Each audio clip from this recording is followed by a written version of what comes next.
Our first speaker for this panel is Jeffrey Bloechl, who studied philosophy, theology, and psychology in Washington, D.C. and Leuven, Belgium. Before joining the philosophy department at Boston College, he was associate professor and Edward Bennett Williams Fellow at the College of the Holy Cross. He is founding editor of two book series, Thresholds in Philosophy and Theology, University of Notre Dame Press, and Levinas Studies and Annual Review, Duquesne University Press.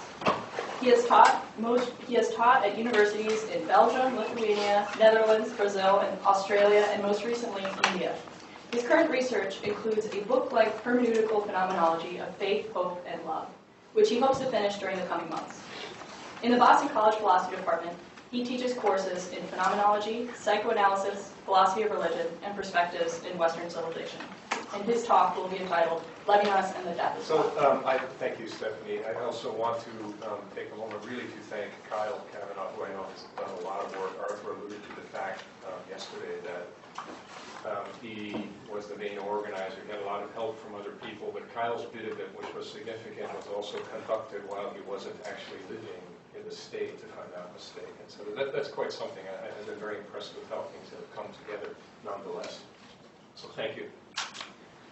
I don't want to begin with also just mentioning the fact that today is Yom Kippur in the Jewish tradition. Given the seriousness of that holiday, or that holy day, and the seriousness of the things that I'm going to talk about, and the fact that for Levinas the ethical is also a spiritual and religious matter, I simply didn't want to leave that fact unmentioned, so we might bear that in mind today.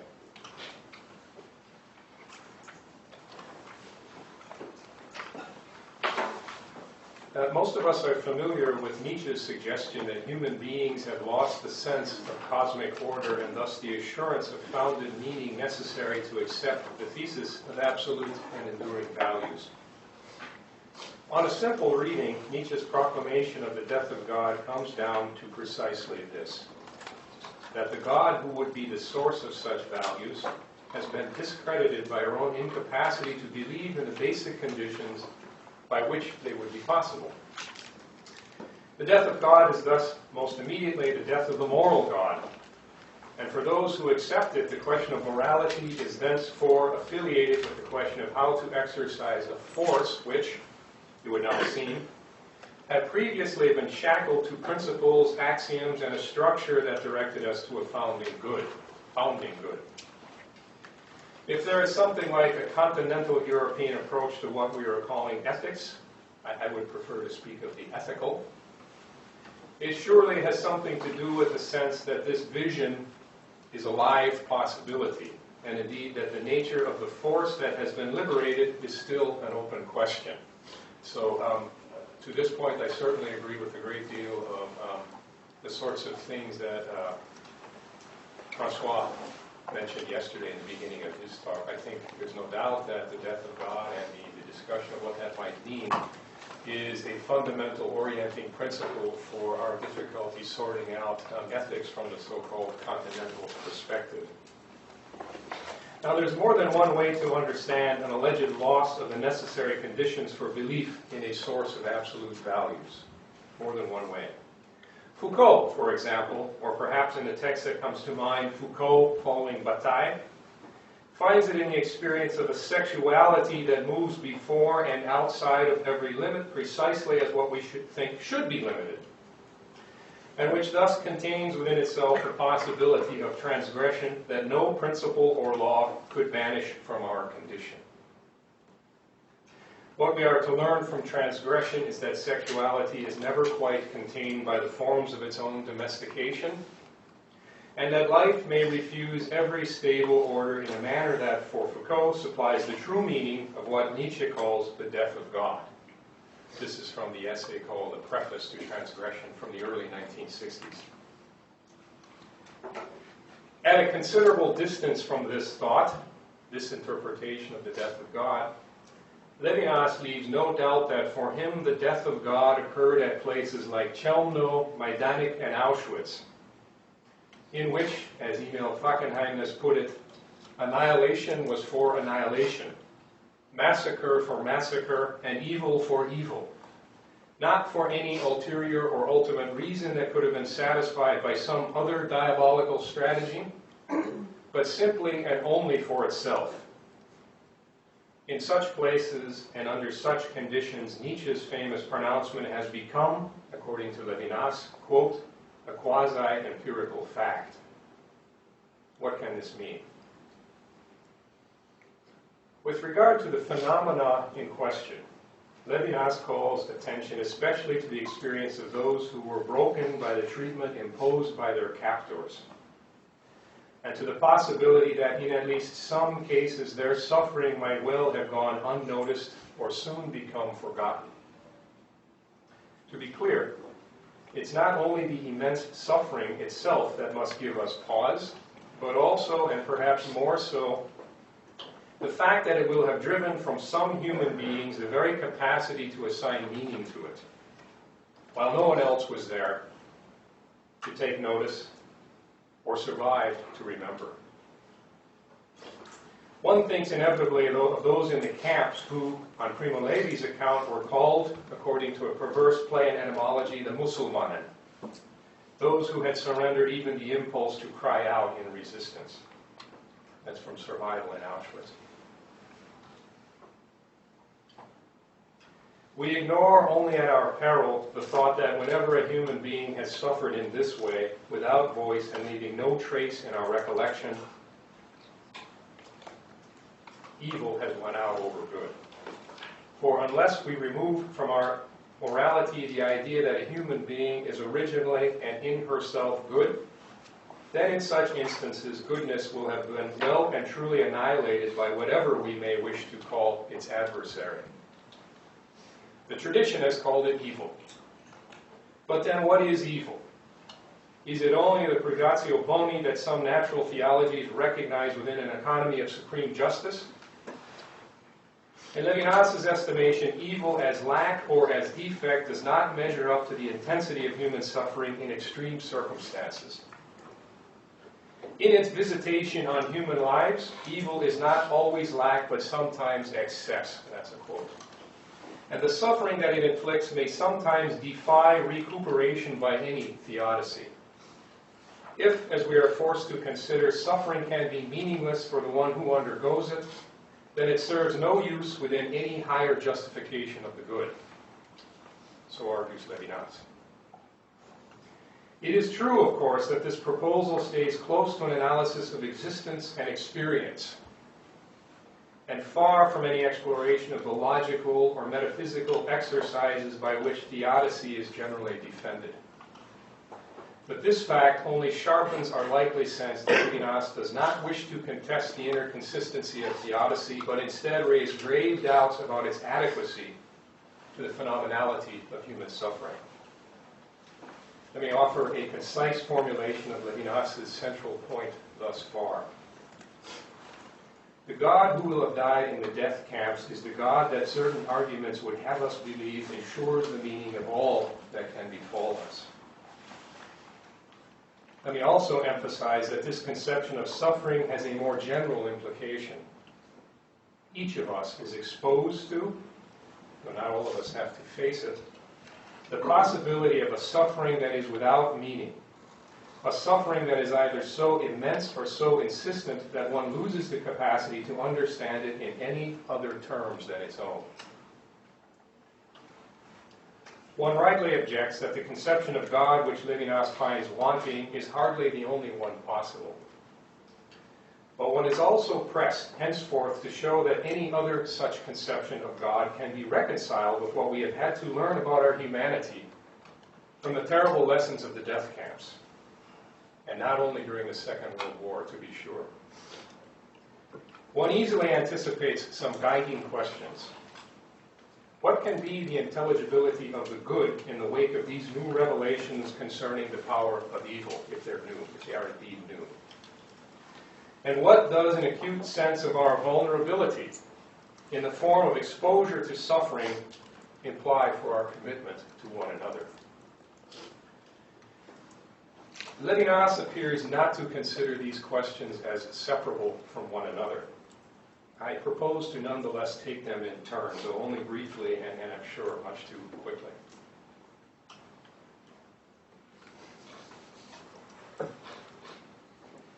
There are reasons to refrain from theodicy that do not immediately appear concerned with the problem of human suffering. Since Leibniz, the position has often been thought to put the very idea of God in the service of rendering the world fully comprehensible to human understanding. We might remember that the same author who supplies us with the modern conception of theodicy also defines the principle of sufficient reason. In the Monadology, section 37, Leibniz makes the distinct ideas that the world is knowable and that God exists reinforce one another. It is argued, first, that everything has an explanation. Second, that any series of apparently contingent things must therefore admit of an explanation. Third, that that explanation cannot itself be contingent, but instead necessary. And finally, that the principle of that necessary explanation is God. There are clear resonances of this kind of thinking in Leibniz's conception of theodicy, according to which the evil that would otherwise challenge our capacity to believe in a good and all-powerful God is thought to be intended by a divine plan, or at least permitted within divine providence. It is important to understand this position in proper nuance. There are, as Leibniz knows well, evils that seem to disrupt theodicy. But we get into avoidable difficulty when we think that our limited human perspective on them is also that of God, who alone knows their full significance from infinity and eternity. One thing that Leibniz cannot be accused of is pretending to know the mind of God, or even pretending to know that the mind of God is knowable.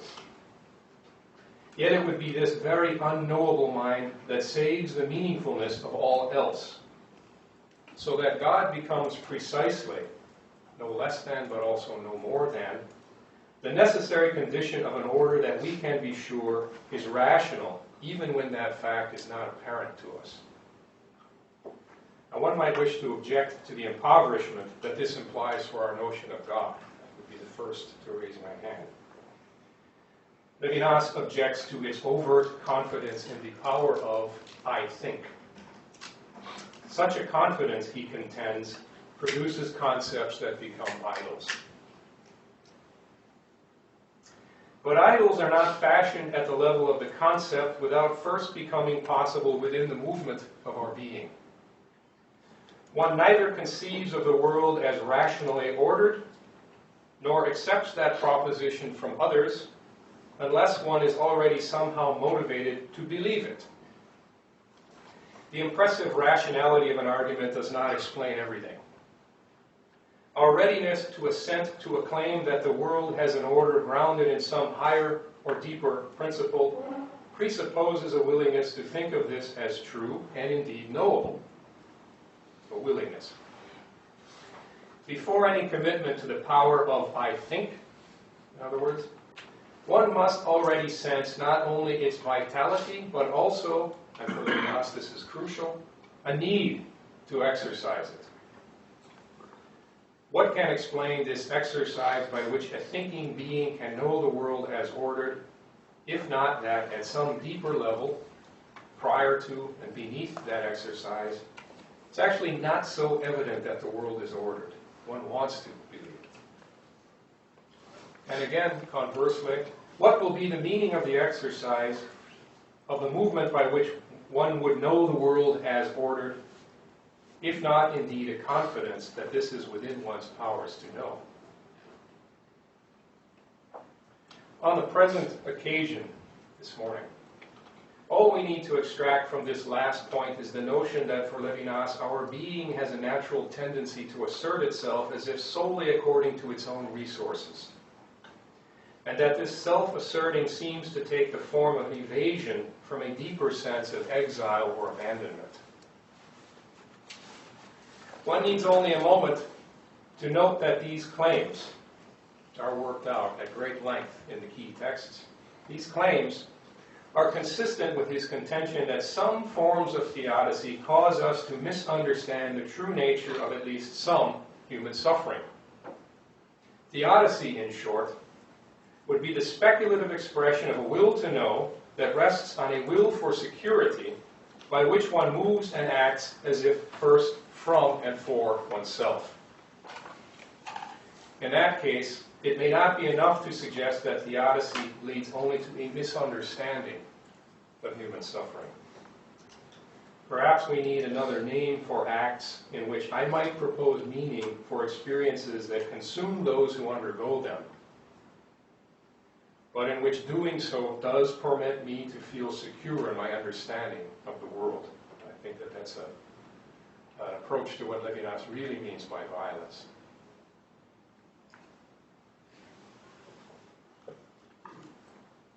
With this thought, we are, of course, close to the theme of ethics.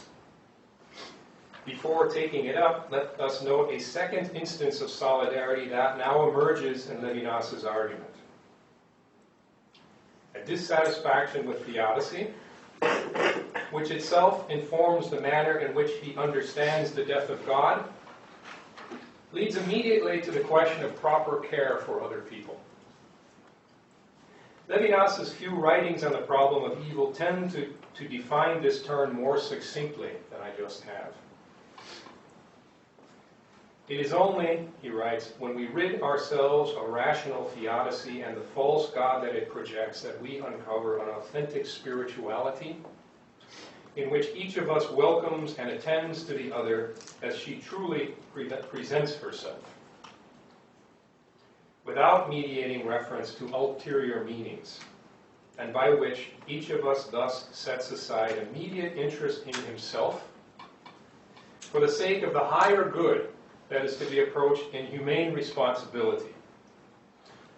Needless to say, the desire that would move us to care for another person under those conditions would be Levinas's candidate for the hitherto suppressed force that is liberated in and through the death of God. We are led back to a desire that is higher than me and that is selfless. It is first in unreserved acts of generosity and compassion that we are to recognize the intelligibility of the good. And if subsequently we should desire a systematic account of what this means, the latter, the systematic account, will have to remain faithful to the form, to the domain of concrete experience in which real lives give expression to goodness and the kind of desire that seeks it.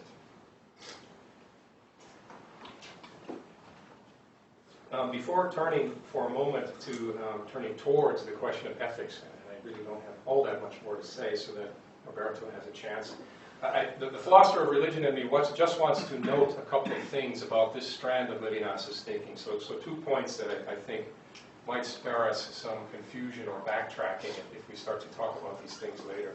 First of all, Levinas does not abandon the idea of God, but to the contrary, he places it under what we might think of, or be inclined to think of, as very severe restrictions at the center of his ethics. God is a name for the fact that when another person faces me, I am open to the possibility of goodness. That's as concise as I can be about it. God is a name for the fact that we are ordered to one another such that when another person faces me, goodness is a real possibility. Secondly, Levinas's God has to be, I think, distinguished from, for example, that of Richard Rubinstein, a post-Holocaust Jewish theologian. For Rubinstein, we can no longer be sure whether there is a God that is anything more than a valuable construct of the tradition. For me, it's a kind of startling view to take. It seems a matter of indifference or unknowability to him, or undecidability, whether God is merely a social construct or really exists and is operative in a non-constructed way at the heart of our interaction with one another. For Levinas, we bear witness to God whenever we care for another person, and God is as real as is that caring.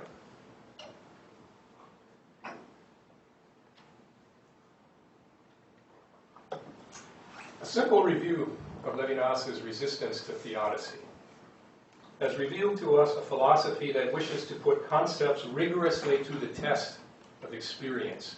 This, by the way, would be another, I think, for me, defining feature of what might qualify as the continental approach to the ethical, an insistence on concretion. I'm not sure I would include Derrida in that particular description, but the phenomenological tradition, such as we heard it presented last night, Sartre, Heidegger, Husserl, Merleau-Ponty, and now Levinas, I'm suggesting, has been intent on hyper-concreteness. Of course, you hear that resonate or echo already from Husserl's texts back to the things themselves. There's quite a long story to be told about that. It would be another conference and it's certainly another discussion. The pressure that phenomenology has put on itself to increase its access to the concrete. It is well known that this was the gist of Heidegger's objection to Husserl. We should remember that Heidegger himself was prompted by someone like Emil Lask, who died during World War I, very, very unfortunately for the academic community, and so on. I just want to say that out loud. I think it's another point worth considering if we're going to try to get at what might be the continental approach to the ethical, the insistence on ever-increasing access to the concrete. And starting there, bringing concepts to the measure of the concrete.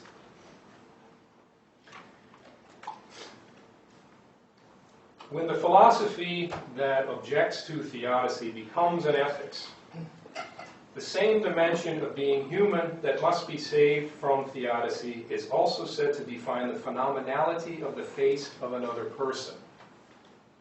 He suffers. This is what has to be resurrected from the covering imposed by theodicy. It is also very evidently at the heart of Levinas's phenomenological account of the ethical. In the face of the other person, we are presented with suffering. Of course, this is invoked, and we can be sure it is encountered in various forms. The face of my neighbor is exposed to my intentions. Naked before my gaze, helpless to prevent the exercise of my power, and so forth. If you've read some Levinas, you find this kind of thing on every page. In fact, unless we take Levinas to insist that the full meaning of these notions is literally exposure and strife, we may consider all of this to signal a conception of the other person that is more properly defined by what I would be comfortable calling vulnerability. And Levinas says this on many occasions, as was observed yesterday. And unless we suppose that he has simply forgotten that I, too, am an other, I am an other for my neighbor, no less than my neighbor is an other for me, we may conclude that we must conclude that vulnerability is let me rephrase that. Unless we think that Levinas has forgotten that, I don't know why I'm having trouble with this sentence. Let me say it positively. On the premise that Levinas has understood that I am an other no less than the other is an other to me, facing me, it stands to reason that this word vulnerability is an index or a condition of human being or being human as such. I think we make a terrible and a rather strange mistake if we think only the other person is vulnerable and under no conditions am I.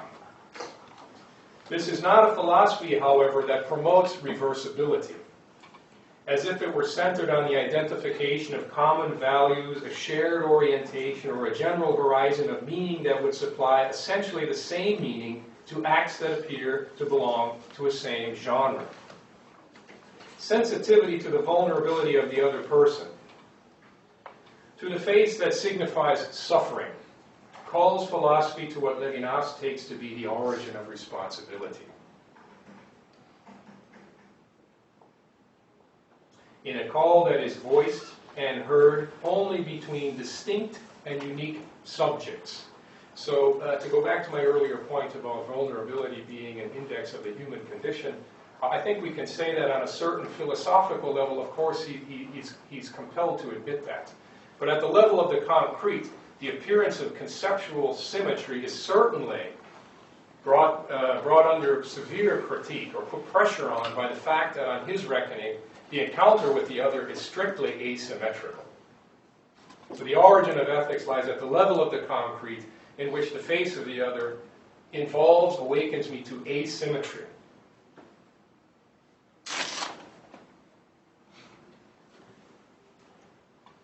And what is said and heard in the call of the other does not leave room for the possibility of not responding in some way. When another person faces me, revealing himself to me in his vulnerability, I may either give him what I have, or somehow refuse to do so in favor of something else, or withhold some of what I may offer in favor of something else. And this would include neglect, for example, which Levinas attributes to a willingness to become distracted by other claims. Incidentally, there's I think, a striking resemblance between what Levinas is saying about infinite and unqualified responsibility and what we sometimes hear about love of neighbor. You can never fully satisfy its command, right? The human condition is such that we either satisfy it beyond the limits of the human, or necessarily we fall short. I've already drawn attention to Levinas's claim that this choice between care for the other and concern with anything else includes the possibility of what deserves to be called good, because it would take me beyond interest in myself. We may now add that the goodness of the good becomes possible, and in that sense it only approaches in the face of the other person. But goodness is not yet realized. One might say it is not yet incarnate, until the subject responds to it with selfless commitment, or to the degree that a subject responds to it with selfless commitment. There is a difference between the possibility and the realization of the goodness of the good. This would be at once particular in its instantiation. I respond to the other who faces me here and now, and universal in its potential scope. This is the vocation of all human beings. The collective effort of human beings to care for one another, each for this other facing me here and now, is for Levinas the very work of redeeming a world otherwise prone to indifference and sometimes capable of much worse. The notion that mankind or humankind redeems the world is stated explicitly in Totality and Infinity and in other texts. And I try to give an account of what that might mean. We cannot rely on a God who will ensure the triumph of the good. It is for us to do it, but it can be, I won't say accomplished, but we can support it, according to Levinas. So is all of this to say that Levinas's reception of the death of God as the impossibility of theodicy, itself driven by his understanding of some experiences in the death camps, is all of that therefore the interpretive key for his conception of the ethical? The thread I have been following is rather unexpected. It's hypothetical in order to raise this kind of question. As a matter of the texts and their histories, it is very difficult to say, frankly, since the documents do not clearly suggest a decisive role for either the phenomenological interest in intersubjectivity on record already in the late 1920s, or the impact of learning what had happened during the Shoah. Even with the publication of his previously unpublished works, including the notebooks kept while he was in a labor camp during the war, I don't think that there's a decisive statement on this position. Whether it is the experiences of the war and what he learned afterward, or the line of reflection of investigation underway since the encounter with Husserl and Heidegger in the late 1920s, I don't think that we can easily say. I would be content to say there is a kind of agreement between these two features or dimensions of his thinking. So what can fairly be said is that although his conception of the ethical moves consistently toward the position from which he addresses himself at length to the Shoah, in the philosophical works there is generally very little explicit mention of it, with the exception of two essays in 1978 and 1982, so very late, and I have been building the first part of my discussion on them. apart from these two essays, there is one other instance in which the reference appears quite important, the reference to the Shoah. Levinas' second great book, Otherwise Than Being or Beyond Essence, is dedicated in French to the 6 million victims of the National Socialists and the many millions more likewise killed elsewhere and over time by the same hatred of the other person, the same anti-Semitism. Those are his lines. It's also dedicated, this time in Hebrew on the same page, to his father, his mother, and brothers, and his wife's father and mother, all of whom were among those victims during the Second World War. If I have a moment, I find these some of the most moving lines we have in contemporary philosophy as it touches on ethics. I would just like to read them as far as I can. So the first dedication is to the memory of those who were closest among the 6 million assassinated by the National Socialists, and of the millions on millions of all confessions and all nations, victims of the same hatred of the other man, the same anti-Semitism. I want to underline the word memory. I'm going to come back to that by way of conclusion. The dedication on the bottom, believe me, I had help translating this because it's in Hebrew. Very, very beautifully put. In memory of my father teacher's soul, Yehiel, son of Abraham Halevi, my mother teacher, daughter of Moshe, my brothers Dov, son of Yehiel Halevi, and Aminadab, son of Yehiel Halevi, and my father-in-law, Shmuel, son of Gershon, and my mother-in-law, Malka, daughter of Chaim. May their souls be bundled in the bundle of life. I'm strongly tempted to understand these lines in relation to Levinas' particular concern with the forgotten suffering of those who could no longer cry for help and did not have anyone to speak for them. For Levinas, responsibility is the work of upholding the goodness of the good, even when we have had to learn, if a certain God is dead, that, quote, it is not certain that the good will triumph in the end. So conceived, care for the other person is also a refusal to capitulate to evil. Every act of care for the other person is also an act of insistence that each person is, in her uniqueness, good. And if that is so, then there is a strange and I think beautiful agreement between responsibility and mourning. I don't say that they're the same thing. Levinas gives no other hint of this that I am aware of, and still one cannot quite banish the thought. Perhaps his interpretation of the ethical is also a philosophical kaddish for those whose suffering might otherwise disappear into the whirlwind. Thank you for your attention.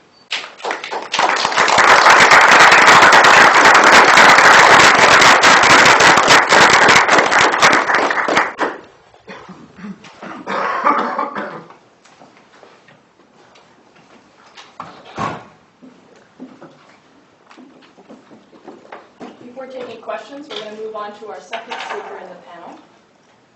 Roberto Wu studied at the Pontifical Catholic University of Rio de Janeiro and has been with us at Boston College as a visiting scholar since February. He joins us from the Federal University of Santa Catarina in Florianópolis, Brazil, where he is an associate professor. In addition to teaching history of philosophy, ontology, and philosophy of education, he has written numerous articles on hermeneutics, particularly in Gadamer and Heidegger. His current project that he's been working on in Boston is a book exploring the themes of hearing and seeing in Heidegger, Levinas, and Gadamer.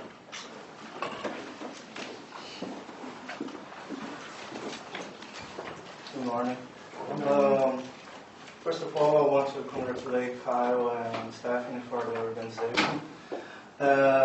Also, I'd like to thank Jeffrey for the support, that supported me in many ways here. So this is part of my book that I'm writing. It's a session about hearing on Levinas. And I'm going to skip a lot of things, especially the limitations of the visibility for Levinas. And I'm going to start directly on the theme of oral or the dimension of the discourse. Okay. It is the origin dimension that reveals to be more adequate to the epiphany of the other, as one can find in his analysis of the discourse in totality and infinity. According to Levinas, I quote, speaking rather than letting be solicits the other. Speech cuts across vision. End of quotation. One can assume that letting the other be is a reference to Heidegger's Gelassenheit, and the next sentence reinforces the difference between ontology and ethics, in the sense that Levinas is concerned with more than just realism, which would be referred not only to the other Dasein, but to the totality of beings. Against vision that apprehends beings in the horizon of understanding, the speaking, in the sense ascribed to it for Levinas, is not primordially a phenomenological or ontological concept, but an ethical one. To speak to the other and to be receptive to his speaking is to welcome him as a face. Directed toward the other, speaking is a form of encounter in which the subjectivity of the I is in the first plan, for speaking is speaking to him or to her. I quote Totality and Infinity. From my speech activity, I absent myself, as I am missing from all my product. End of quotation. Through speaking, one does not seek to represent the other, for it is not a matter of apprehending a being at all, but a response to the call of his face. I quote an interview, which Levinas explains. One can say that the face is not seen. It is what cannot become a content, which your thought would embrace. It is uncontainable. It lags you beyond. It is in this that the signification of the face makes it escape from being, as a correlate of a knowing. Vision, to the contrary, is a search for adequation. It is what, par excellence, absorbs being. But the relation to the face is a straightway ethical. Face and discourse are tied. The face speaks.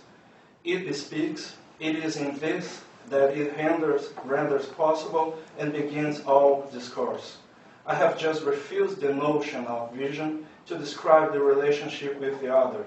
It is discourse, and more exactly, response or responsibility, which is this authentic relationship. Daphne Edisnant Vulcan draws attention to the apparent incompatibility between the visual and oral aspects related to the notion of face. I quote her. Why then does Levinas insist on a metaphor which, being primarily visual, requires such a degree of modification and qualification? Why does he choose to signify discourse through the face rather than through the voice?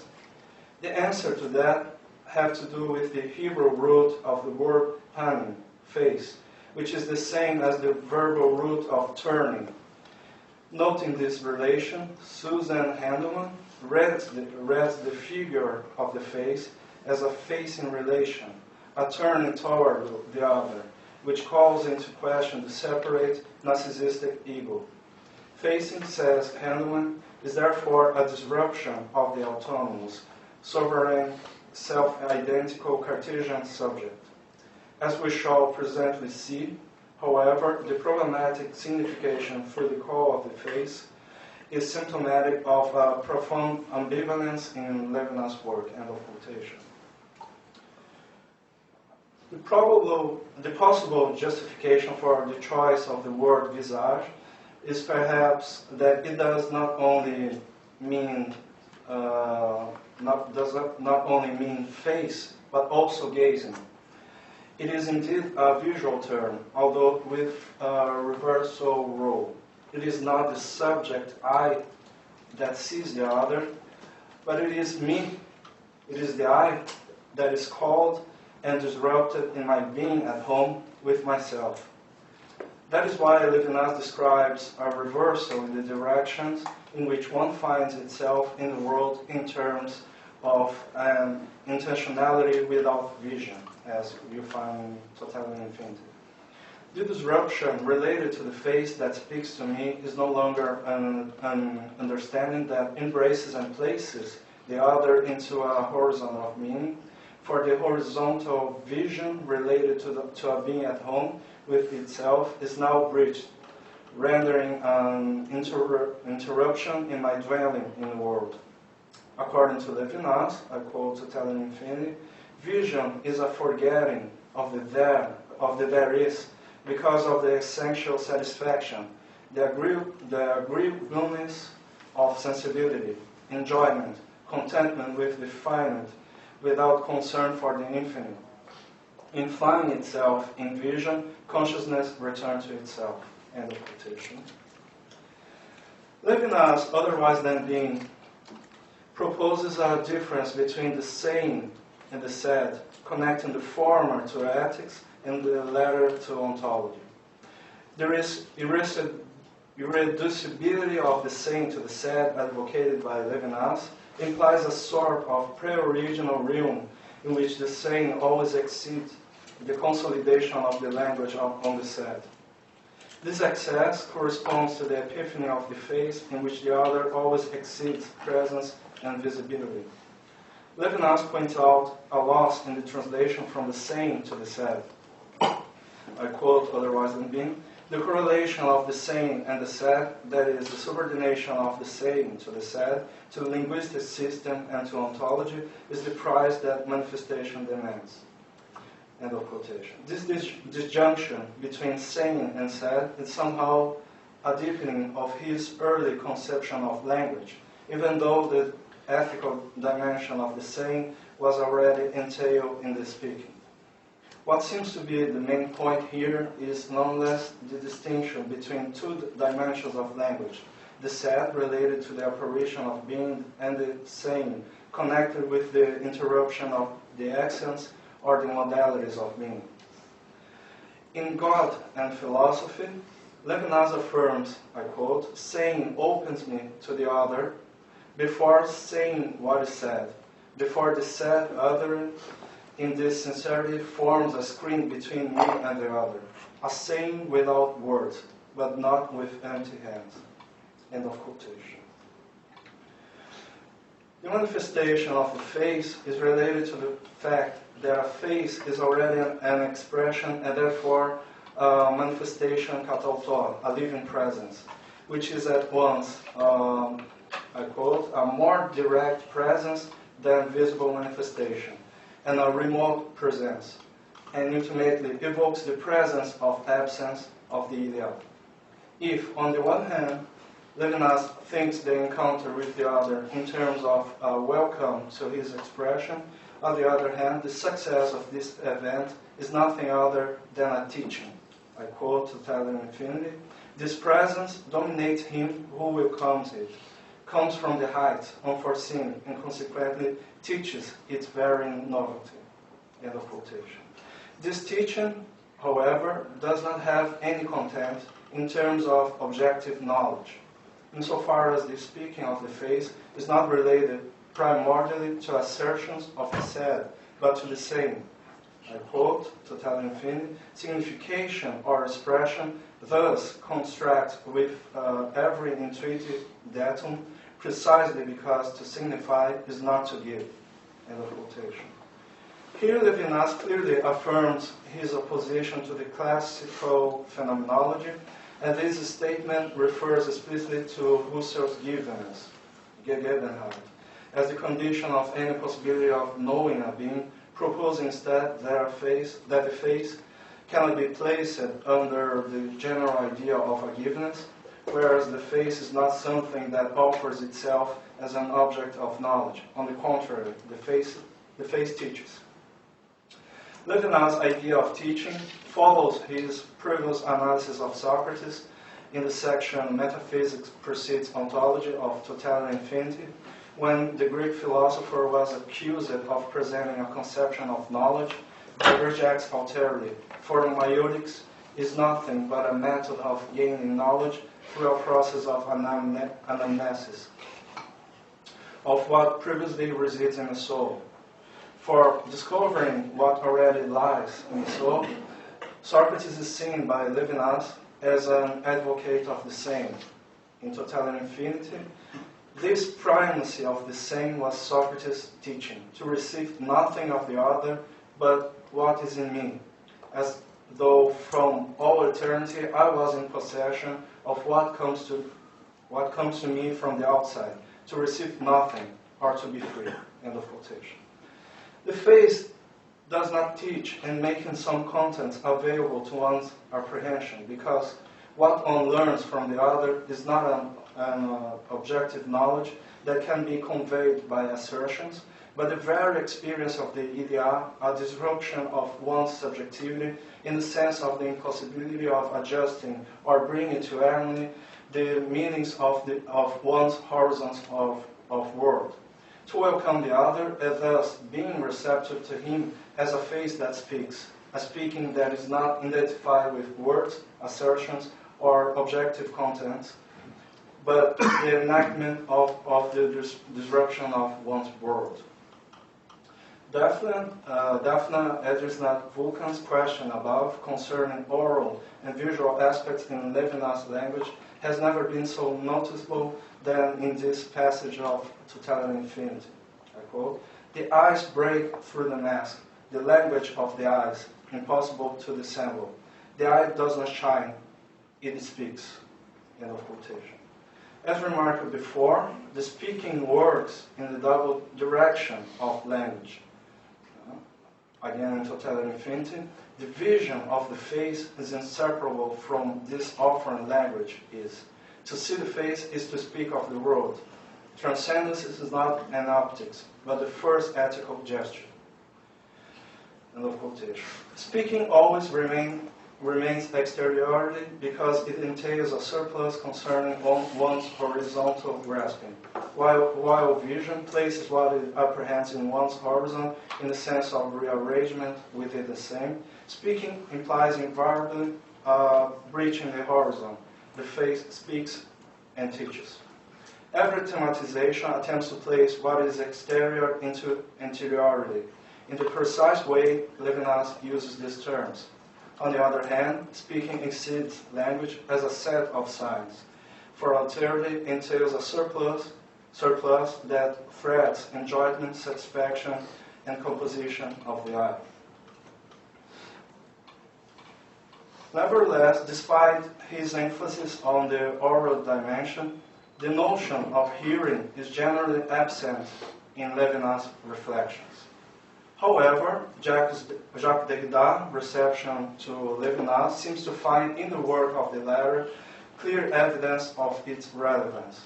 In his comparison of Levinas and Hegel's philosophies, Derrida explains that to Levinas, the abstraction of being is the violence itself, a movement toward the other which is incapable of respecting him, and thereby, I quote Derrida, Violence and Metaphysics, respect beyond grasp and contact, beyond touch, smell and taste, can be only as desire. The metaphysical desire does not seek to consume, as do Hegelian desire or need. This is why Levinas places sound above light. End of quotation.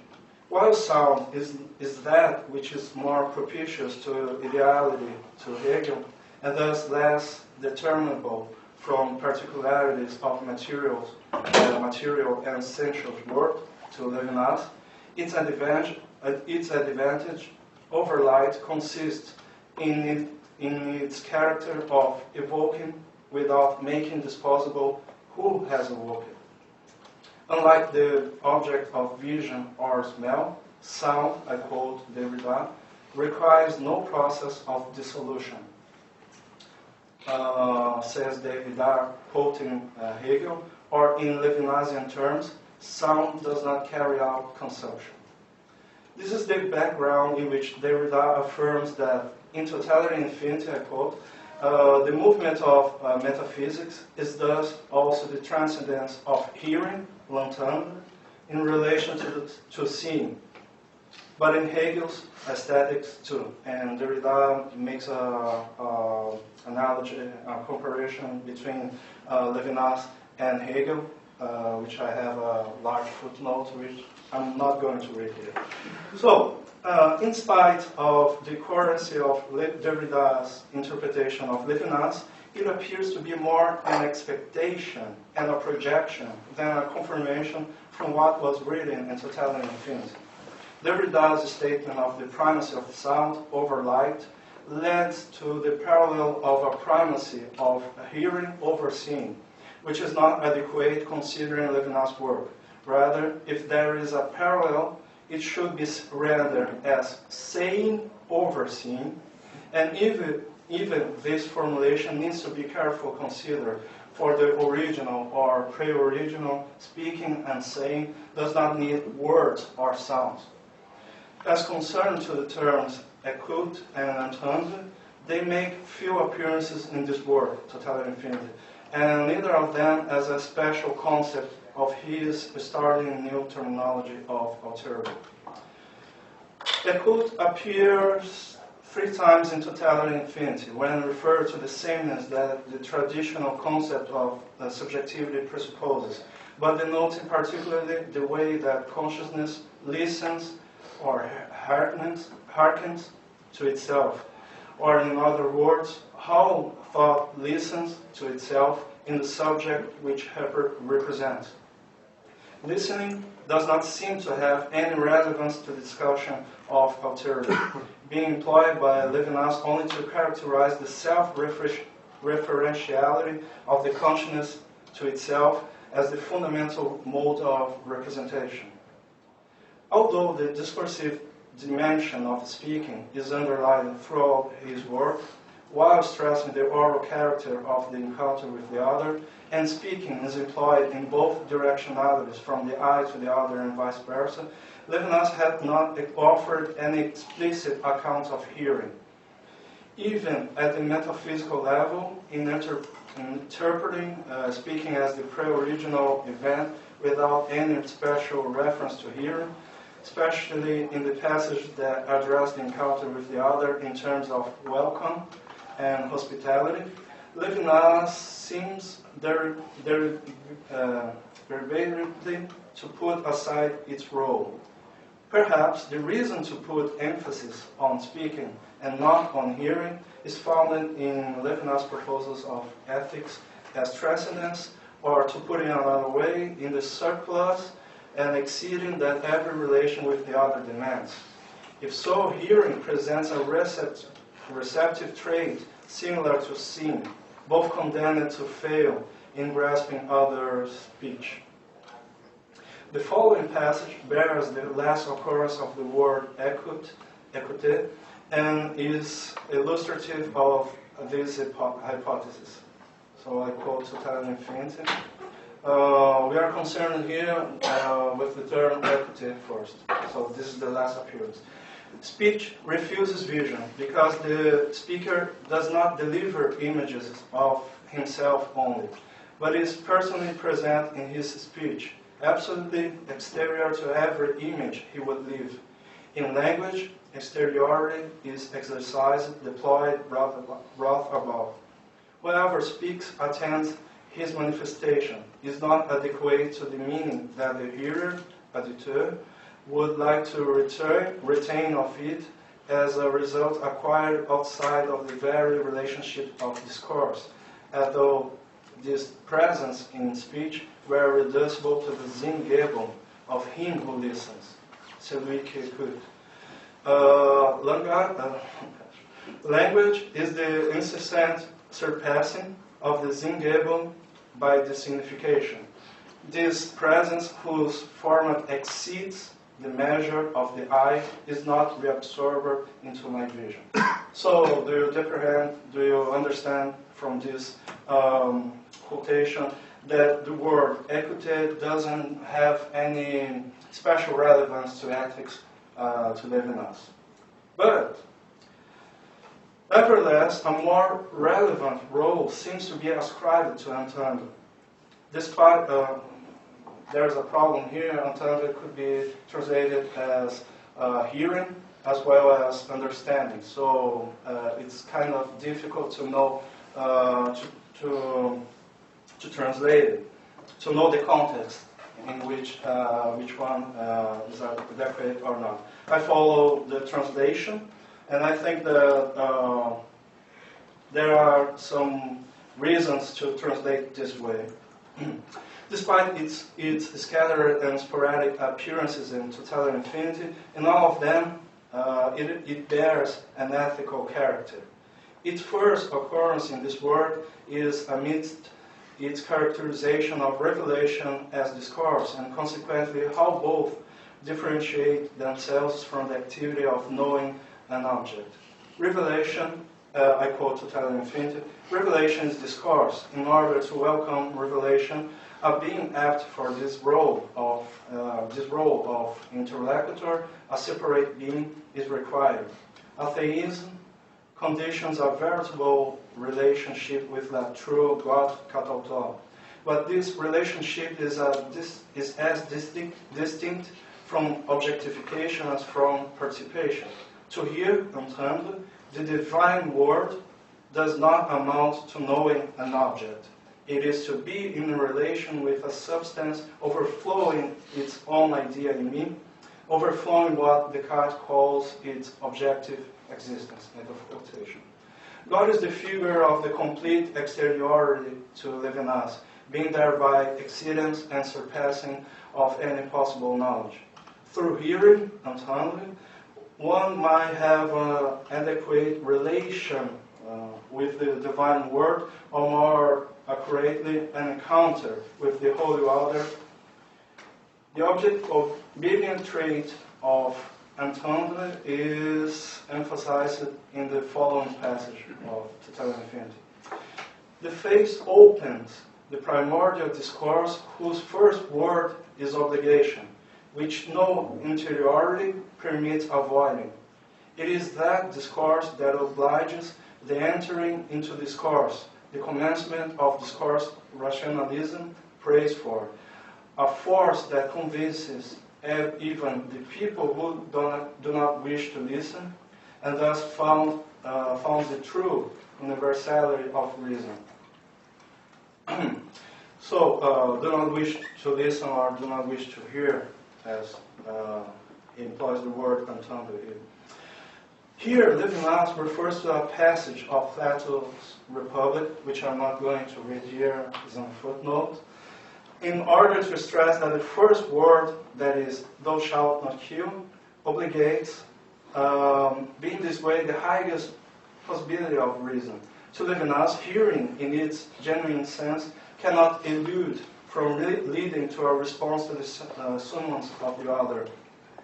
I quote Totality and Infinity, to hear, entendre, his destitution, which cries out for justice, is not to represent an image to oneself, but is to posit oneself as responsible, both as more and as less than the being that presents itself in the face. Less, for the face summons me to my obligations and judges me. Finally, the last occurrence of entendre in Totality and Infinity has to do with Levinas' correlation between judgment and hearing, which is first presented under the criteria of universal principles, and afterwards under the summons of the other in his singularity. I quote this last occurrence. To be judged does not consist in hearing, entendre, a verdict set forth impersonally and implacably out of universal principles.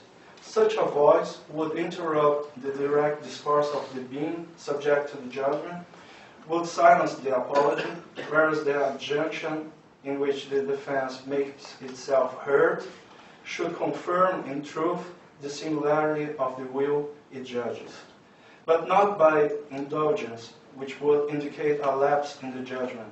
The exaltation of the singularity in judgment is produced precisely in the infinite responsibility of the will to which the judgment gives rise. Judgment is pronounced upon me in the measure that it summons me to respond. truth,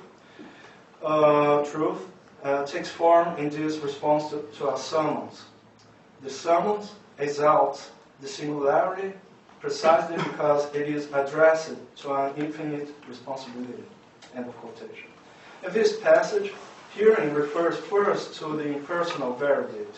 It occurs in the sequel of Levinas' comments on the judgment of history as the one that is based on the visible, but it is quickly discarded in favor of the judgment that respects the singularity of the other. Hearing the adjudication is therefore a response to the infinite responsibility of a summons.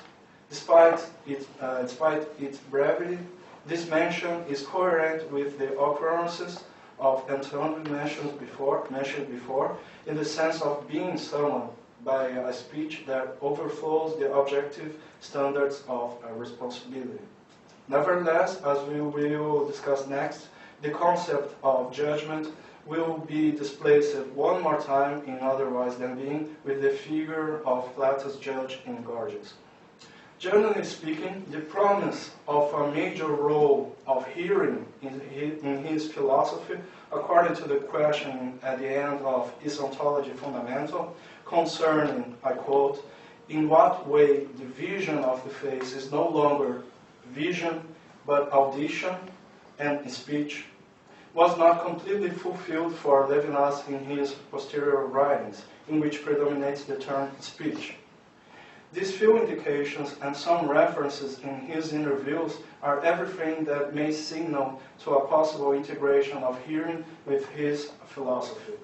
To heighten hearing as a protagonist in discourse seems to entail the outcome of undermining the pre-original direction of the speech, whose first word comes from the other.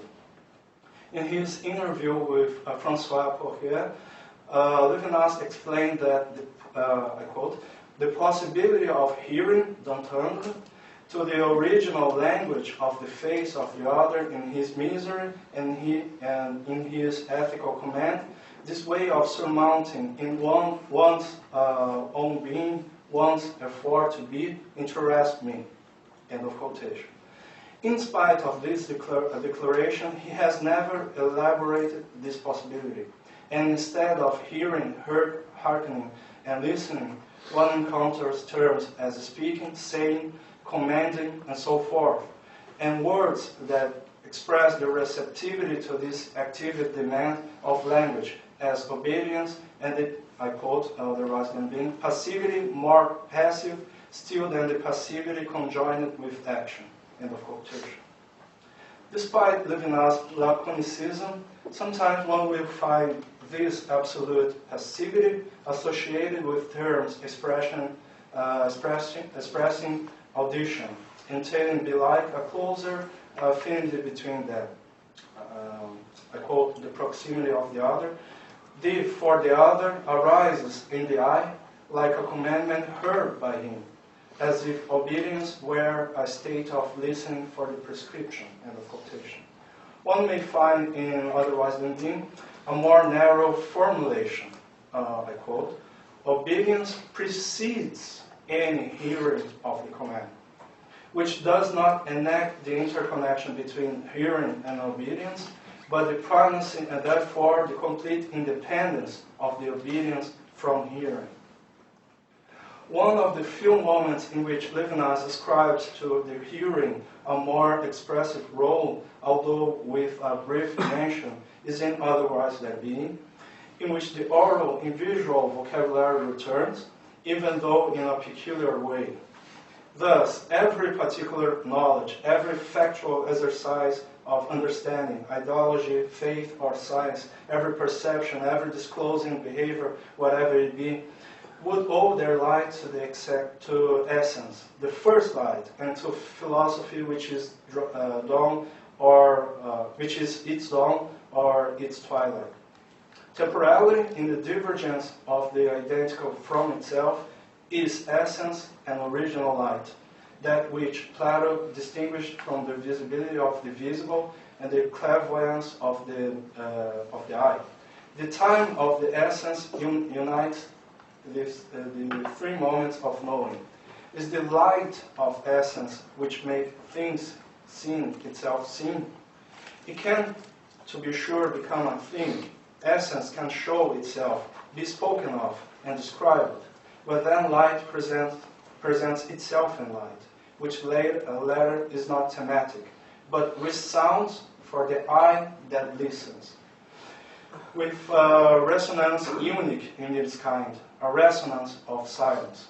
Expressions such as the eye that listens to the resonance of silence are not monstrosities, for they speak of the way one approaches the temporality of the true, and in temporality being deploys its essence.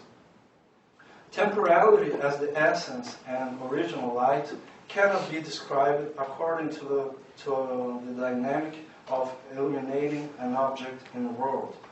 The way Levinas engages temporality is therefore, though a reversal of its illuminating nature and therewith a displacement of the phenomenon. The fact that light presents itself in light doesn't mean the permanence on the domain of the visible, for ultimately light does not become a thing. Instead, it resounds. Some similarity may be found in the following description of the nocturnal light in totality infinity. I quote, "But it is not light in another sense, origin of itself, as the source of light, in which its being and its appearing coincide as fire and as sun.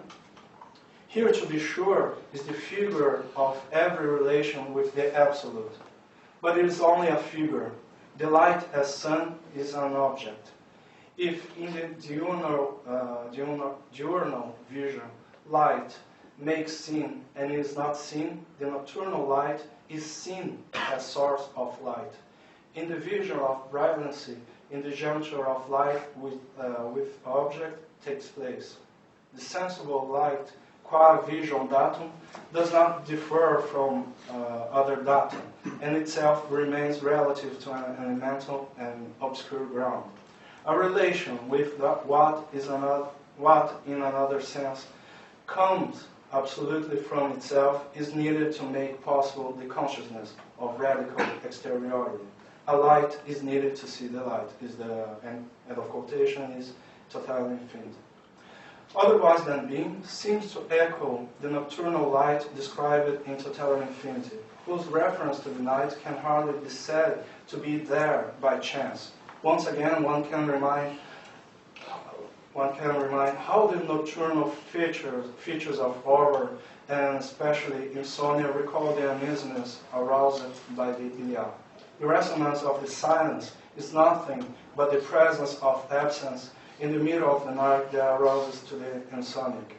Therefore, the eye that listens, and listen here is the term equity, which was the first one we discussed here, does not capture an object in the light, but perceives the unbearable silence that resounds for it, a saying that does not say a word. I quote Otherwise Than Being, "Transcendence owes it to itself to interrupt its own demonstration. Its voice has to be silent as soon as one listens for its message," writes Levinas. Otherwise Than Being. Brian Schroeder interprets the listening eye of Otherwise Than Being, above quoted, in these terms. For Levinas, the metaphor of the listening eye indicates the approach to move beyond the hegemonic image, paradoxically de-hierarchizing the relation between the terms visual, oral, sight/sound, seeing/hearing, while maintaining the ethical superiority of the other. Clearly, or better put, opaquely, the status of Western oculocentrism is rendered problematic by Levinas, as it is by Nietzsche, and arguably in an even more radical way. In a way of conclusion, in a sense, this procedure of de-hierarchizing extends itself to other concepts of Levinas philosophy in order to compose a language of the transcendence. One could wonder why then he employs terms that clearly belong to the set, instead of forging new ones more appropriated to his purpose. One of the possible explanations is that this procedure is necessary for disrupt the system of references that we are familiar with, twisting meanings in order to press forward to new possibilities of encounter with the other. This way, the primary role of presenting the awkward expression "I that listens," listen I, has less to do with vision or audition than with our expectation of these concepts. In other words, Levinas seems to be less concerned with a theory of vision or audition than displacing them in order to achieve a space of transcendence. In doing so, Levinas is not proposing new theories of perception, because for him it is not a matter of how a subject can apprehend the world, but how the encounter with the other implicates a radical modification in one's comportment. The I that listens has paradoxically the same function of Plato's judge, presented on Gorgias, the one divested of eyes and ears, for both stresses how the same provided by the senses cannot offer any help in ethical demands. Well, thanks for your patience.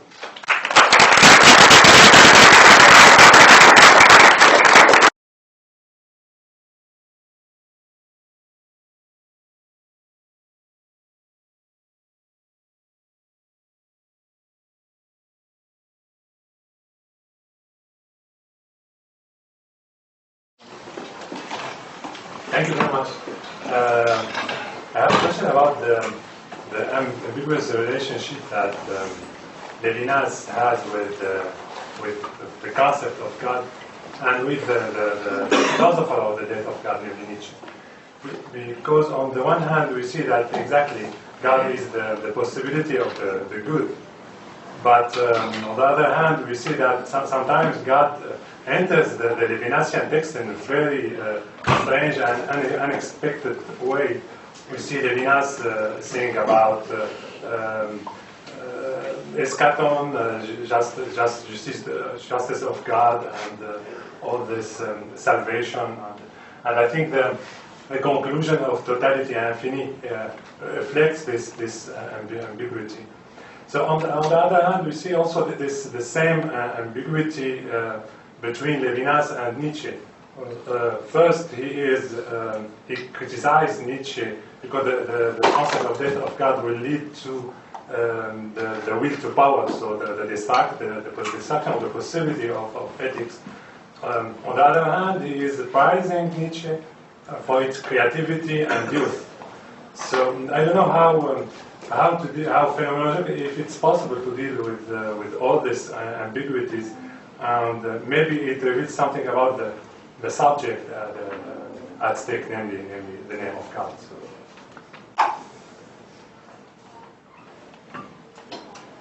I'm not sure I heard a specific question. So you want me to share some thoughts about Nietzsche and Levinas? Maybe how God also entered as a person in the Levinasian text sometimes. Yeah. It's not only the possibility of...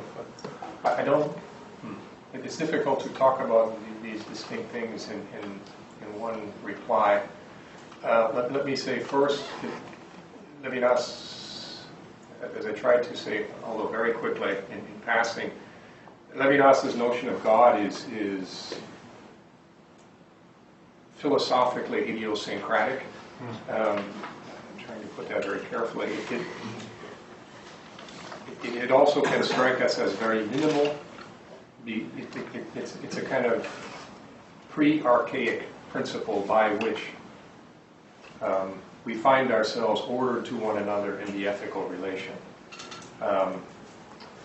He tends to develop that theme in the opposite direction of the one taken in what I just said. The ethical relation is as phenomenology discovers it to be, or let's say it is as we find it to be if we think clearly about what is happening when one person faces another, and so forth. And the wondrous fact that we are not indifferent to one another and that goodness is possible when another person faces me, prompts the name God for Levinas. At least in Autrement 4, in Otherwise Than Being, this is what he says. As you know, the name God, a concept for God, is all but absent in Totality and Infinity. You do find it, I think, or at least we get a very close approach to it in the small section Separation and the Absolute. And there too, however, it's put under extreme pressure by his conviction that being and living and thinking are narcissistic or self-relating and therefore grasping, or in the Heideggerian sense, comprehending. So God, has got to be saved from that, says Levinas. And there is an affinity between that thought and his opposition to theodicy. And so he says in the heart of, nearly the heart of Totality and Infinity, God, or what we might call God, religious terms crop up then to name the fact that we are bound together in this relation of separation, by which my understanding of the other, and this was discussed at great length just a moment ago, does not get to the otherness of the other. I don't know what else to say about Levinas's notion of God unless we talk for a very long time, except to underline one more thing. I think you know this, but maybe for people a bit newer to Levinas, God is not the other person, and the other person is not God. He's quite clear on that. The otherness of the other person, the face of the other person, opens me to the dimension of transcendence, where the name of God is once again meaningful, or always has been truly meaningful. So that's what I would say, off the cuff, or concisely about Levinas and God, resting on a lot of, I know, opaque, specialized claims about his texts. With regard to Nietzsche, I have to admit that I haven't given that a lot of detailed thought, although I certainly agree with what I thought was the thrust of your intervention. He concedes a great deal to Nietzsche insofar as Nietzsche philosophizes with a hammer, critiquing idols and so forth. But of course, and this was kind of the indication of the early parts of my text, they are very far apart on what they think is liberated by the smashing of idols. For Nietzsche, this is to be done in the name of life. And if there's something eschatological in Nietzsche, it has to do with love of fate in the name of the eternal recurrence of the same, which is certainly not eschatology for Levinas or for any other kind of monotheism that I know of. And so for Levinas, what is liberated then is this metaphysical openness that moves me towards the other and so forth. I don't know if that quite gets to what you were asking, but these are some thoughts that I would begin with. Thank you. Thank you to both for this conference. I have a question for Roberto, which concerns the Levinas' reflections on the work of art. Because in that case, it seems that there is a sort of solidarity between the dimension of the vision and the music, the rhythm, and so the hearing too. I don't know exactly if it is écouter or entendre, but how do you conceive the relationship between this sphere of hearing and seeing the work of art? For example, in the analysis of the picture or the statue, so the musicality that goes with the image that you are seeing on the one end, and on the other end, the ethical relationship where it seems to the vision and the hearing seems to be more radical, separated one from another. I think that I don't see the work of art as a special case in Levinas' work, as in the sense that in Heidegger or in Gadamer is a special, it liberates or shows something real unique there. In some way, we can think the work of art as bearing this original saying, as in every relation with the other. So I don't think that Levinas is really concerned about the difference between hearing or seeing or touching in this context, because in every movement that I have towards the other by a piece of work, I have this relation which is a kind of receptive relation, a kind of welcoming. So the way that our senses are excited or animated by a work of art entails a relation with the other, but I don't think that there we have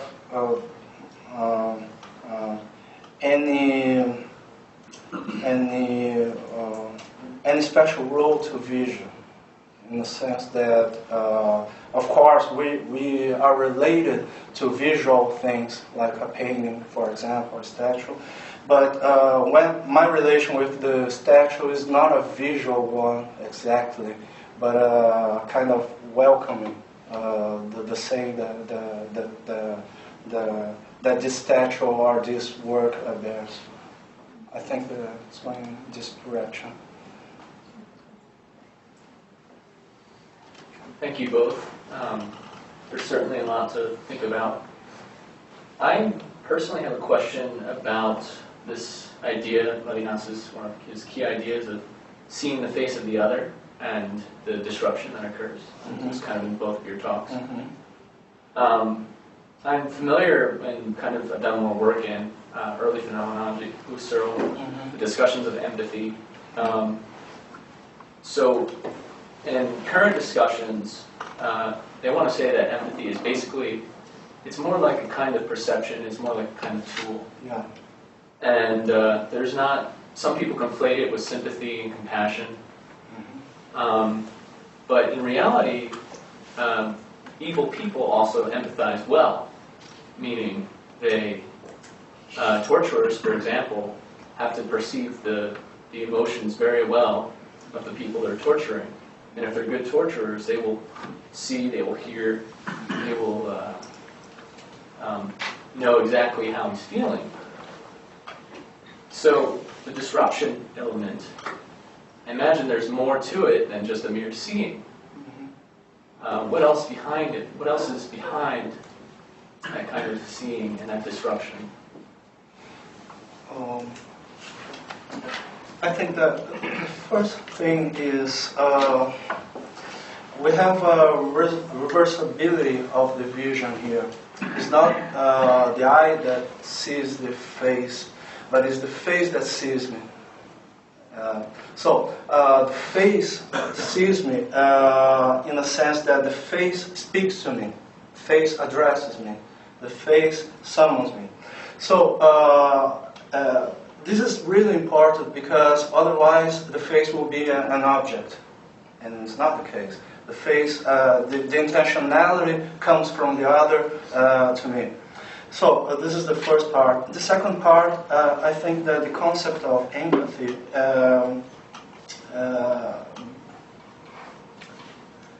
implies the same problem that understanding has to Levinas, in the sense that you comport to the other based on some things that you already know, or you are familiar, or you can have control over. The relation with the other is just the opposite. It's that which you cannot control at all. It always exceeds your expectations. It always exceeds what you already know. So I think that the concept of empathy is cannot be sufficient for Levinas. other thing. The concept of empathy does not entail any effort, any major effort to reach the other. And the terms that Levinas employs, it's always a kind of openness, let's say that way, which are not naturally tended to do or to have. So I think that you have an effort there, which the concept of empathy doesn't bring. No, I mean, that's very true. And current contemporary discussions on empathy are much more nuanced and better understand the concept. Perhaps, I know the earlier discussions got a lot of criticism from Heidegger and whatnot. I mean, it's very true that there has to be way more than just mere empathy going on. So that was my question. What is it?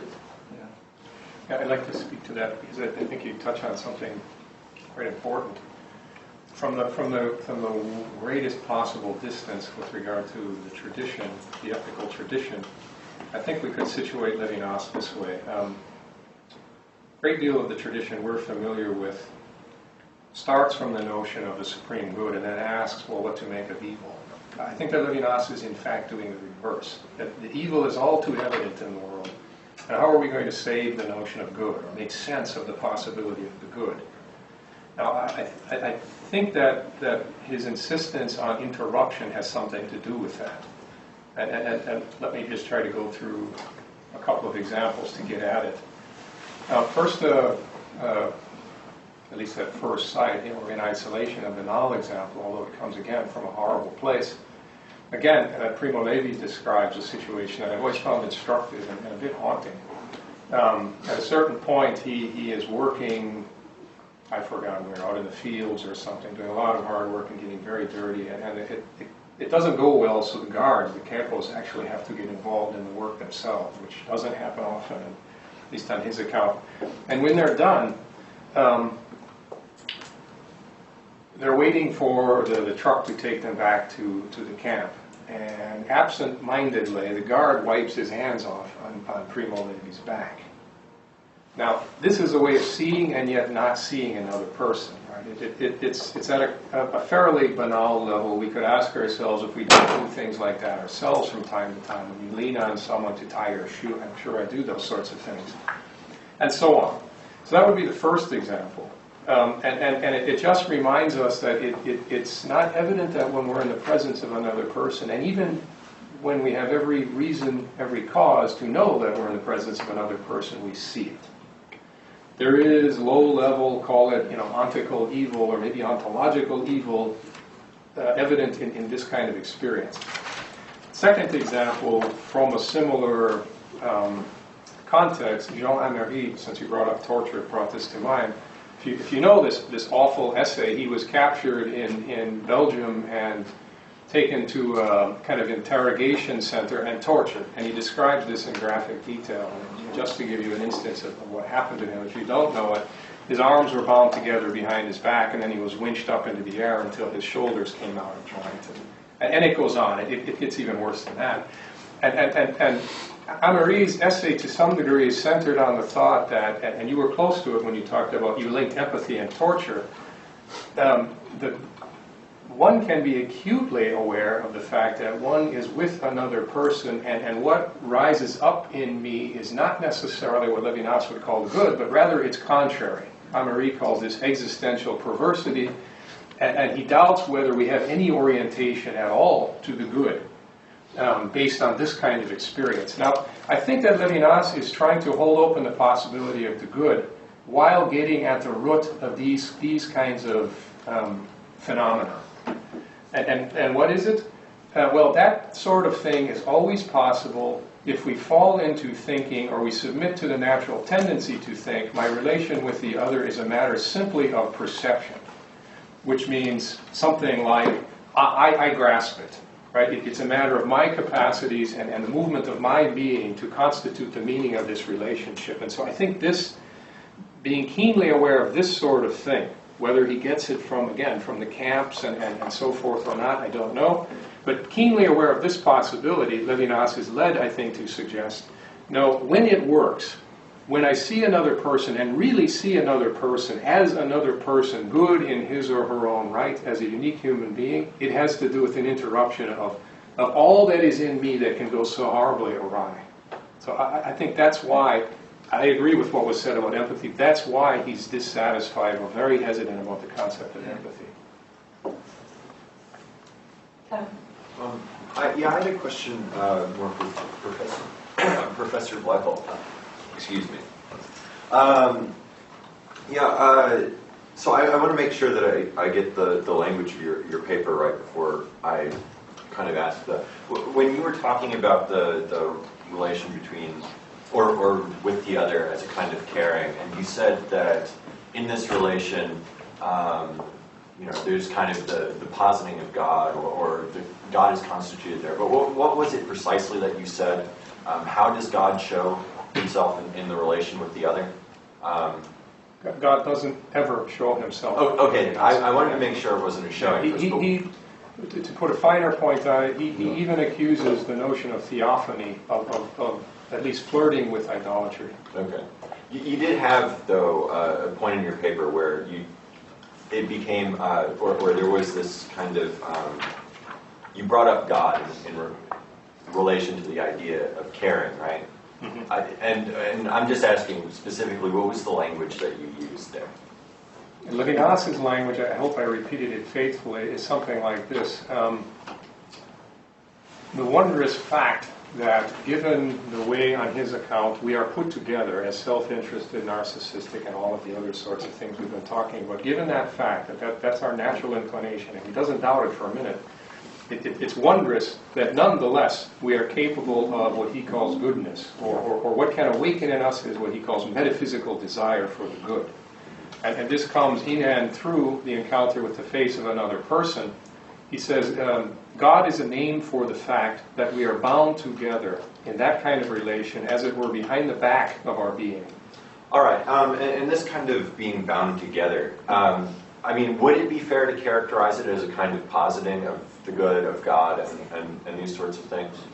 He thinks not, but that's a very complicated matter. It's not a positing, it's a concept that is demanded or at least suggested in order to explain the phenomenon properly.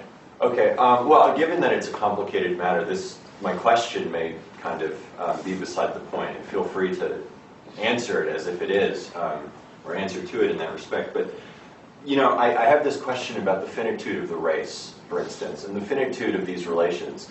Of course, the race? Of the race, yes, in the sense that... In what sense, race? That there's the possibility of human extinction. Of the human... You mean the species? Yes, that sense of it, yeah. They're not the same thing. Fair enough. Well, I suppose what I'm saying is it does seem that the species could all but disappear, or entirely disappear. And so specifically what I'm interested in and what I'm concerned with is this fact that if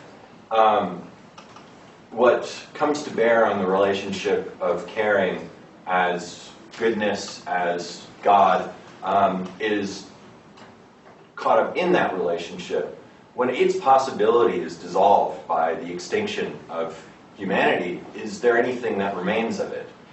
And this, to put it in another, perhaps more pertinent existential way, is to say, given that,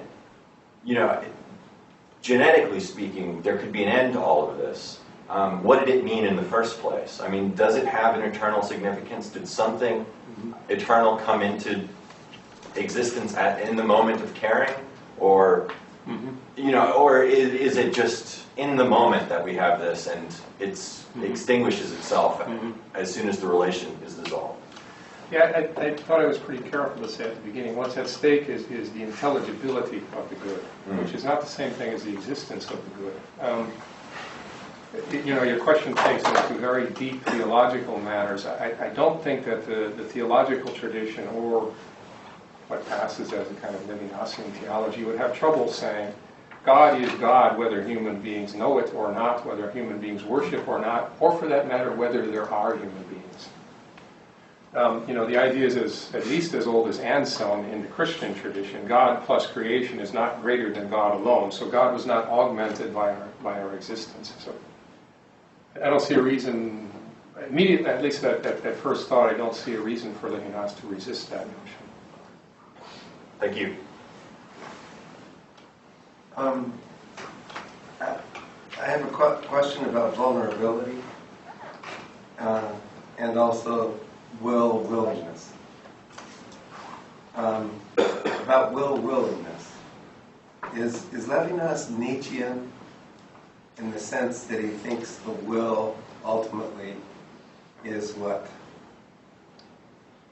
is the primary faculty, in the sense that you're either willing to be open to be hospitable to the other or not, and the other aspect has to do with if we think of the way he talks about presence to address, as for example with the prophet Samuel, hineni, that presence, that openness to hear the call. That happens after Cain and Samuel and the flood and so forth and so on. So evil is pretty evident in the situation. But the way you framed vulnerability, I just happened to be teaching Hobbes on the state of nature, and that the fundamental attitude of one towards the other is diffidence. So the contrast between the being present of the hineni and the diffidence based on two different kinds of willingness, is that pretty much the way he... I think that's a great question. First of all, just by way of evocation, go back to something that was said last night. I don't think you were here, but and this has a bearing on Levinas's relation to Hobbes and also to Nietzsche. But I will come back all the way to the question itself. Levinas says, I think Francois Raffoul said last night, he quoted Levinas saying, "Peace is prior to violence." He also says, "In the beginning were altars before wars." That this is an anti-Hobbesian, anti-Nietzschean thought, it seems to me. But I'll come back to the question. I think nonetheless, he to a considerable degree concedes the point that you're making. Insofar as I'm a being, my will is the fundamental, if you want, capacity or what's the word I'm looking for? It defines the movement of my being. I am will before and beneath everything else. So indeed, it becomes a question of whether one is willing to open oneself or not. Now, that could have become, and I think probably at a certain point in his itinerary, Levinas's, did become a serious problem, because one could then ask, well, what is the nature of the openness that I embrace? What becomes of it if I answer it from willing? Don't I then claim it as my own, make it my own, etc., etc.? And that takes us into things that neither of us were able to get to. In order to account for that kind of openness, Levinas says, I am in fact open and exposed to the other before and outside of what I do for myself. So when God speaks to me in the biblical text, or when another person speaks to me, it awakens me to something that was dormant beneath my will. I don't think that gets him out gets him away from the full or deeper thrust of your question, but that is how he tries to grapple with it. Thank you. We'd have time for one short question. This is a question for both of you, but it springs maybe particularly from Jeffrey's mention of concreteness and the attention that Continental philosophy can pay to concrete situations. Is there a conflict between that and what Francois yesterday described as the hyperbolic thrust of Levinas's thinking of responsibility?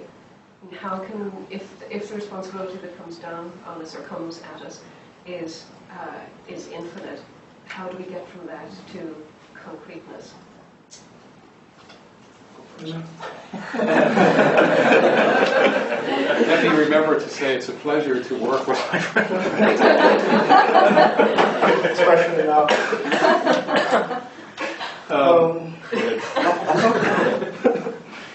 Okay. I don't know that there's a contradiction. There's certainly tension there. I understand it this way.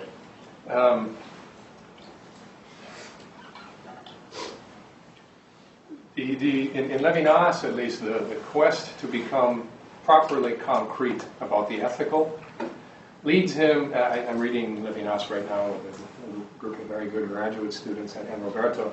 We were just discussing this the other day. It leads him already in the 1940s to say perhaps it's necessary to leave the precincts of phenomenology, that something has to be let into it from poetry or a kind of poetry, etc., etc. Of course, all of the concepts that we tend to think of as essential in his philosophy, the face, infinity, indeed, they are hyperbolic notions. But I would understand them to be an attempt to say what really can't be said easily in the standard conceptuality available to us in the tradition from, let's say, ancient Greece to Heidegger or through Heidegger. So he's using concepts in a way where he tries to turn them against themselves or to break them open and let something else in.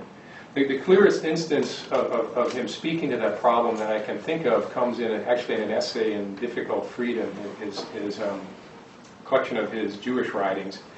In the essay called "The Pharisee is Absent," or oddly enough, at least in my Christian years, he's actually singing the praises of the Pharisees and says they've got a bad rap. He says what we need is to find a way to let the phenomena or the experiences into philosophy and then find or fit the proper concepts to them, rather than trying to contain them or give them a place within the conceptual armature available to us. I'm expanding what is in fact just a one or two sentence remark, but that I take to be very revealing of a great deal of the difficulty you're pointing to. I don't know, I don't have a position on whether he succeeds. There's where I would see, at least an explanation of real tension. I would say that we can have first of all, the term concreteness may be understood in different ways. I think that, for example, the phenomenological tradition of Heidegger that recalls again Aristotle has a different conception of concreteness than Levinas' position. I think that Heideggerian position, Gadamer's or Aristotelian position is related to our everydayness and the mode of being that explains our everydayness or illuminates our everydayness. I think that the concrete in Levinas is related to the task of understanding the fullness of being, which is it's a kind of concreteness or concrete relation with the world and the other, which is supposed to be more fundamental than the experiences that we have in Heidegger, for example. So the concreteness of being, concreteness or the fullness, our relation with the fullness of being demands clarification of some phenomena that appears to be at the first sight abstract, but they are not, because they direct or regulate the very possibility of our encounter with the other. So I think that it's in the first place it could appear to be abstract, but it is more, turns out to be the more concrete of our experience in the world. Let's thank our speakers.